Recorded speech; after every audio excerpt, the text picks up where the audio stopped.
മറ്റൊരു വാർത്തയിലേക്ക്. കാലിക്കറ്റ് സർവകലാശാലയിൽ സെനറ്റ് അംഗങ്ങളെ തടഞ്ഞ് SFI.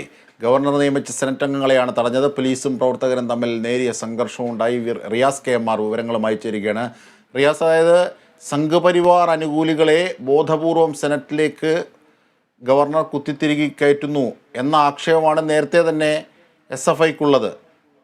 ഇതിൻ്റെ ഭാഗമായിട്ടാണോ സെനറ്റ് അംഗങ്ങളെ തടഞ്ഞത്?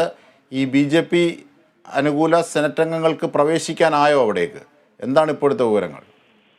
അജിംഷാദ്, ഇപ്പോഴും SFIയുടെ പ്രതിഷേധം തുടരുകയാണ് കാലിക്കറ്റ് സർവകലാശാലയിൽ. അതേസമയം തന്നെ പ്രവർത്തകരില്ല, അതായത് ഈ SFI പ്രതിഷേധത്തിന് നേതൃത്വം നൽകിയ നേതാക്കളെ, പ്രത്യേകിച്ച് SFIയുടെ യൂണിറ്റ് ജോയിന്റ് സെക്രട്ടറി അഫ്സർ അടക്കമുള്ള പ്രവർത്തകരെ പോലീസ് അറസ്റ്റ് ചെയ്ത് നീക്കുകയും ചെയ്തിട്ടുണ്ട്. സെനറ്റ് ഹാളിന്റെ നിയന്ത്രണം ഇപ്പോഴും SFI തന്നെ ഏറ്റെടുത്ത സ്ഥിതിയാണ് ഉള്ളത്. ഇന്ന് രാവിലെ സെനറ്റ് യോഗത്തിൽ പങ്കെടുക്കാനെത്തിയപ്പോഴാണ് ഈ സംഘപരിവാർ അനുകൂലികളായ ആളുകളെ SFI പ്രവർത്തകർ തടഞ്ഞു വെച്ചത്. 5ഓളം ആളുകളെയാണ്, BJP അംഗങ്ങളാണെന്ന് ആരോപിച്ചുകൊണ്ട് 5ഓളം പേരെയാണ് SFI പ്രവർത്തകർ തടഞ്ഞു നിർത്തുന്ന ഒരു സാഹചര്യം ഉണ്ടായത്. അതിൽ എഴുത്തുകാരനായ ബാലൻ പൂതേരി, ഒപ്പം തന്നെ പ്രവീൺ കുമാർ, മനോജ് സി, AV ഹരീഷ്, അഫ്സൽ ഗുരുക്കൾ, അശ്വിൻ എന്നിവരെയാണ് SFI പ്രവർത്തകർ പുറത്തു നിർത്തിയത്. നേരത്തെ കാലിക്കറ്റ് സർവകലാശാലയിലേക്ക് 18 പേരെയാണ് പുതുതായി സെനറ്റ് അംഗങ്ങളായി ഗവർണർ നോമിനേറ്റ് ചെയ്തിരുന്നത്. അതിൽ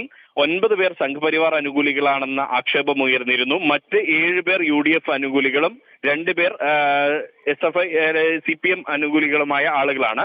അങ്ങനെ 18 അംഗങ്ങളെയാണ് ഗവർണർ നോമിനേറ്റ് ചെയ്തത്. അതിൽ ഇടത് അനുകൂലികളും ഒപ്പം തന്നെ UDF അനുകൂലികളുമായ ആളുകളെ കയറ്റിവിട്ടതിന് ശേഷമാണ് SFI പ്രവർത്തകർ മറ്റ് 5 പേരെ പുറത്ത് നിർത്തിയത്. അവരോട് പറഞ്ഞത് തെരഞ്ഞെടുപ്പിലൂടെ സെനറ്റിലേക്ക് യോഗ്യത നേടി വരികയാണ് വേണ്ടത്, ഇങ്ങനെ പിൻവാതിലൂടെ വന്നതുകൊണ്ട് കാര്യമില്ല എന്ന് പറഞ്ഞുകൊണ്ടാണ് SFI പ്രതിഷേധം തുടങ്ങിയത്.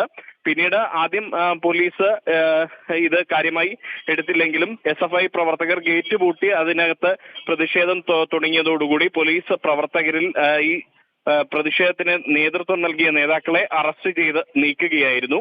ബാക്കിയുള്ളവർ ഇപ്പോഴും സെനറ്റ് ഹാളിന് മുൻപിൽ കുത്തിയിരുന്ന് പ്രതിഷേധിക്കുന്നുണ്ട്. അജിംഷാദ്. ശരി, റിയാസ് KMR ആണ് വിവരങ്ങൾ നൽകിയത്. സെനറ്റിലെ വലിയ പ്രതിഷേധമാണ്. സെനറ്റ് അംഗങ്ങളെ പ്രവേശിപ്പിക്കാൻ അനുവദിക്കില്ല എന്നാണ് ഇപ്പോൾ SFI നിലപാടെടുത്തിരിക്കുന്നത്. പക്ഷേ പോലീസ് ബലം പ്രയോഗിച്ച് ഇവരെ ഒഴിവാക്കിയാണ് കാര്യങ്ങൾ സുഗമമാക്കുന്നത്. എന്നാലും പ്രതിഷേധം SFIയുടേത് തുടരുകയാണ് അവിടെ. റിയാസ് KMR ആണ് വിവരങ്ങൾ, വിശദാംശങ്ങൾ നൽകിയത്. മറ്റു